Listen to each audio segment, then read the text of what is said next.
Assalamualaikum, selamat pagi semuanya. Hari ini saya khusus membahas soal pembesaran prostat. Karena kita kebetulan hari ini spesifik untuk launching Rezum, saya spesifik akan membahas lebih dalam tentang pembesaran prostat jinak. Jadi apa aja topik yang akan saya bahas hari ini, apa itu prostat, pembesaran prostat, gejalanya, pemeriksaannya, pilihan terapi, dan kesimpulan. Nah, apa itu sih prostat itu? Prostat itu sebenarnya timbul pada laki-laki. Jadi nggak ada pada wanita prostat itu. Dia seperti chestnut, seperti buah chestnut, dia letaknya pas di leher kandung kemih. Jadi ukurannya sekitar kurang dari 20 gram.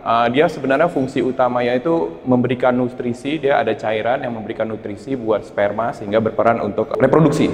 Jadi mengapa prostat itu penting? Prostat itu pertama yang tadi saya sebutkan, dia memiliki cairan yang memberikan nutrisi pada sperma sehingga meningkatkan terjadinya pembuahan.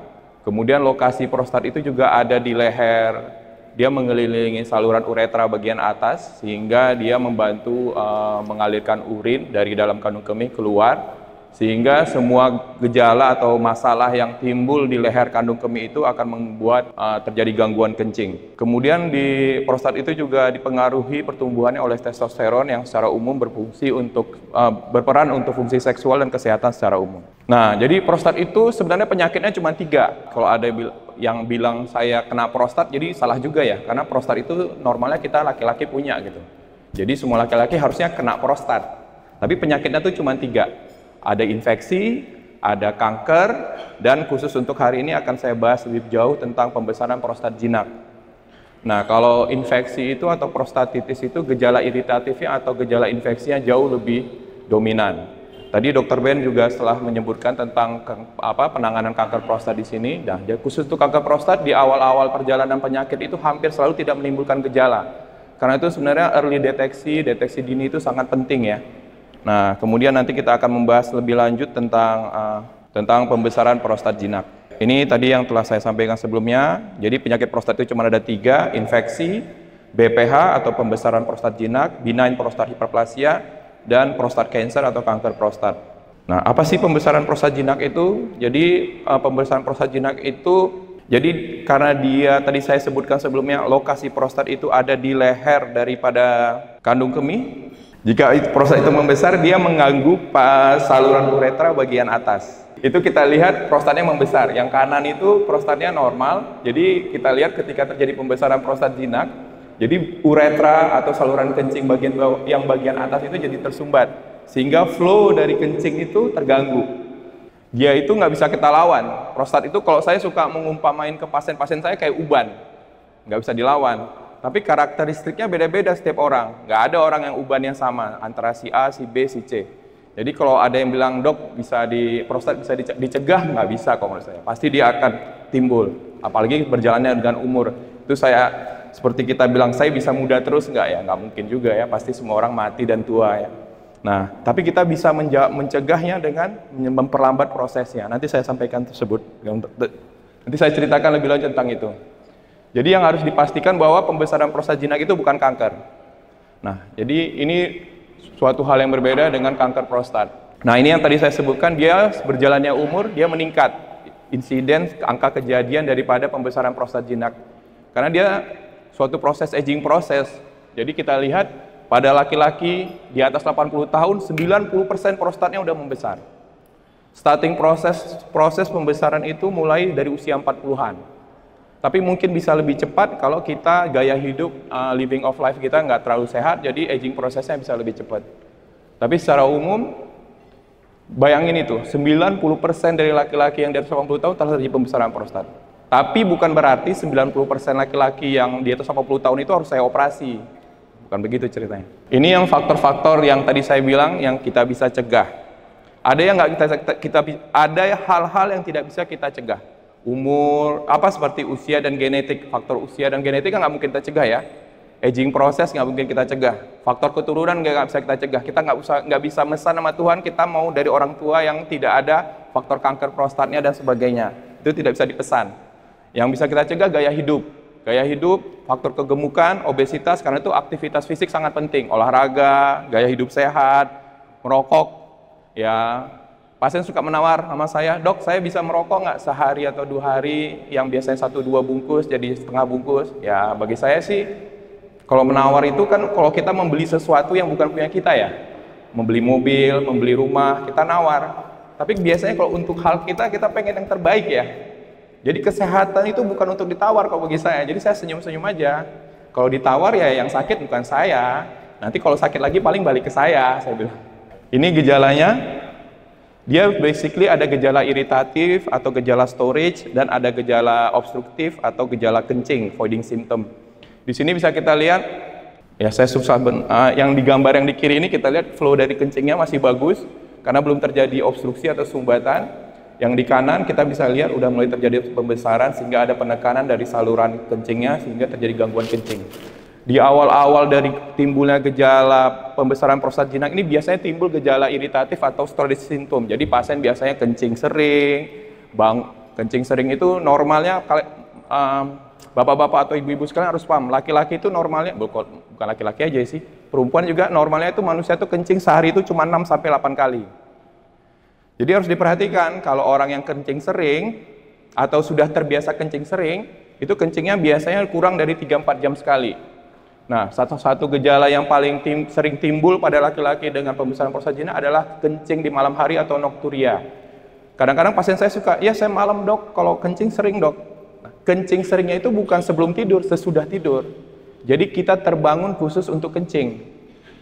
Jadi kita khusus terbangun karena pengen pipis. Normalnya itu cuman kurang dari sekali, 0 atau 1 kali. Jadi kita nggak normalnya tidur nyenyak sepanjang malam atau cukup sekali terbangun.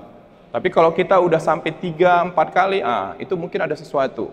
Terakhir, gejala obstruksi atau voiding symptom. Itu karena udah mau timbul sumbatan, kencingnya udah mulai lemah, kencingnya mulai ngeden, pancaran kencingnya udah menurun, udah tuh pasien yang ngeden, dan kencingnya tidak tuntas. Nah, ini dia gambar anunya.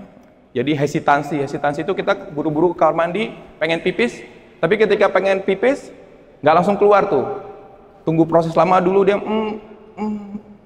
dipakai ngeden, tuh abdominal straining, baru keluar.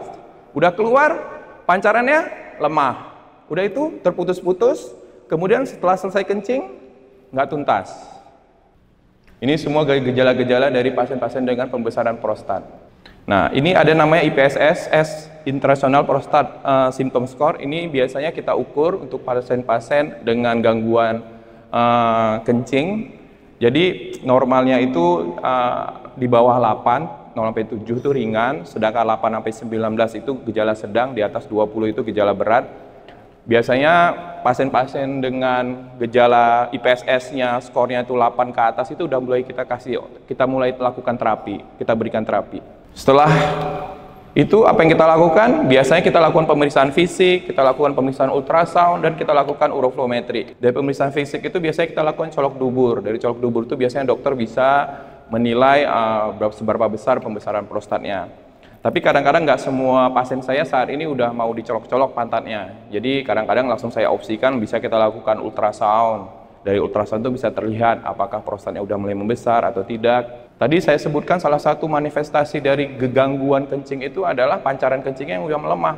Karena itu kita wajib biasanya melakukan pemeriksaan uroflometri. Uroflometri yang gambar yang paling kiri itu kita bisa lihat bahwa pancaran kencing itu harusnya pancaran kencing maksimalnya itu Qmax-nya itu harus di atas 15. Jadi orang tuh harusnya kencingnya Qmax-nya itu tuh pancarannya tuh tinggi, waktu kencingnya pendek. Tapi biasanya pasien-pasien dengan gejala prostat itu sudah mulai rendah tuh dia bisa di bawah 10, dia ngeden terus. Karena itu kita lihat pada yang paling ujung sebelah kiri itu spike dari wave-nya itu udah mulai banyak. Karena pasiennya untuk kencing dia ngeden terus dia supaya dia ngeluarin pipisnya. Atau yang di ujung paling yang atas kiri itu dia agak flow-nya agak rendah, tapi dia nggak ngeden, bukan nggak ngeden, maaf, ngedennya cukup sekali, cuman dia kekuatan dari flow-nya itu udah mulai menurun. Yang di tengah adalah gambar ultrasound. Di situ kita nanti dokter akan menilai berapa besar prostatnya. Normalnya prostat itu di bawah 20 gram, jadi semua prostat yang di atas 20 gram harus biasanya menunjukkan gambaran pembesaran prostat. Ada beberapa hal yang harus saya infokan. Jadi banyak pasien itu datang ke saya, "Dok, prostat saya membesar," katanya. Sebenarnya prostat membesar nggak masalah. Tadi seperti saya sebutkan, lebih dari 80% laki-laki, lebih dari 90% laki-laki di atas 80 tahun itu sudah mengalami pembesaran prostat. Jadi yang masalah sebenarnya bukan pembesaran prostatnya. Yang masalah adalah akibat pembesaran prostatnya. Jadi selama prostatnya membesar tapi flow kencingnya bagus, IPSS score-nya baik, pasien nggak ada keluhan, semua kencingnya tuntas, pancaran bagus, ya nggak perlu diapa-apain. Tapi kita harus nilai dulu, kita harus pastikan dulu. Nah, tapi bisa aja prostatnya nggak terlalu besar, gitu. Misalnya prostatnya cuma 30 gram. Tapi akibat pembesaran prostat itu, konfigurasi penyumbatan yang di saluran kencingnya itu udah besar banget. Jadi kita harus melakukan intervensi, walaupun ada temannya yang prostatnya 100 gram, tapi semuanya kita periksa bagus-bagus aja, jadi nggak perlu kita apa-apain. Jadi yang sebenarnya harus dinilai itu akibat pembesarannya, bukan pembesarannya. Jadi walaupun dia cukup besar tapi tidak mengakibatkan apapun, ya kita nggak perlu terapi. Karena itu penting banget harus dikonsultasikan ke dokter, jadi dokter bisa menilai secara dini, apakah ini perlu dilakukan pemeriksaan lanjutan, apakah ini perlu dibiopsi, apakah ini suatu gambaran kanker, dan sebagainya. Nah, ini tadi yang sebenarnya sudah saya sampaikan sebelumnya, pentingnya pemeriksaan prostat secara dini untuk mencegah timbulnya komplikasi. Tadi kan salah satu, jadi jangan ditunggu-tunggu. Jadi makin ujung perjalanan suatu penyakit, akibatnya biasanya makin berat. Karena itu kalau kita mendeteksi dini, kita menemukan perjalanan suatu penyakit menemukan penyakit di awal perjalanannya, itu kita mungkin nggak perlu terapi, kita cukup diobatin. Jadi kita nggak perlu melakukan sesuatu yang aneh-aneh gitu. Karena itu direkomendasikan screening itu pada laki-laki di atas 50 tahun udah melakukan screening prostat, khusus bagi mereka laki-laki yang mengalami di riwayat keluarganya yang ada gejala kanker prostat, misalnya papanya, kakeknya, dan sebagainya, kita haruskan screeningnya lebih cepat, biasanya di atas 40 atau 45 tahun. Ini yang kesimpulannya tadi, metode screening itu biasanya nanti harus ke dokter, dokter akan berkonsultasi ke dokter, akan dilakukan penilaian, dilakukan pemeriksaan fisik, pemeriksaan laboratorium, pemeriksaan PSA, dan melakukan USG dan uroflometri. Nah, ini pilihan-pilihan terapi. Ini tadi saya bilang belum tentu suatu penyakit prostat itu harus diterapi. Jadi kalau dia memang walaupun besar, tidak ada akibatnya, efeknya kencingnya bagus, uroflow-nya bagus, mungkin kita cukup observasi aja. Nah, tapi jika udah mulai menimbulkan gangguan, keluhan, mungkin di situ saatnya kita dokter perlu melakukan intervensi, apakah obat-obatan, apakah terapi minimal invasif. Kebetulan saat ini kita mungkin rumah sakit ketiga yang ada di Indonesia yang punya fasilitas Rezum, yang pertama di Tangerang mungkin. Jadi saat ini Rezum ini nanti mungkin akan dibicarakan lebih lanjut oleh Dr. Lo, diceritakan lebih lanjut tentang Dr. Lo, tapi Rezum ini merupakan salah satu tindakan minimal invasif yang bisa menjadikan pilihan bagi orang-orang yang sudah mulai bosan, sudah mulai jenuh dengan terapi-terapi prostat yang lainnya. Oke, ini yang tadi saya kembali ulangin tentang menjaga kesehatan prostat. Kita harus menjaga gaya hidup, olahraga, kemudian kurangin alkohol, kurangin kopi, makanan harus tinggi serat, antioksidan, dan terakhir kontrol rutin dan pemeriksaan berkala. Jadi kesimpulannya, pemeriksaan prostat adalah kondisi umum pada laki-laki usia lanjut, namun dapat dikontrol dengan deteksi dini. Screening penting untuk mencegah perjalanan penyakit menjadi lebih buruk. Banyak pilihan terapi. Saat ini yang terbaru kita di Mandaya adalah Rezum terapi. Yang pertama ada di Tangerang. Dan gaya hidup saya sangat berperan besar dalam mempengaruhi progresi dari perjalanan suatu penyakit prostat, pembesaran prostat jinak. Itu saja dari saya. Assalamualaikum warahmatullahi wabarakatuh.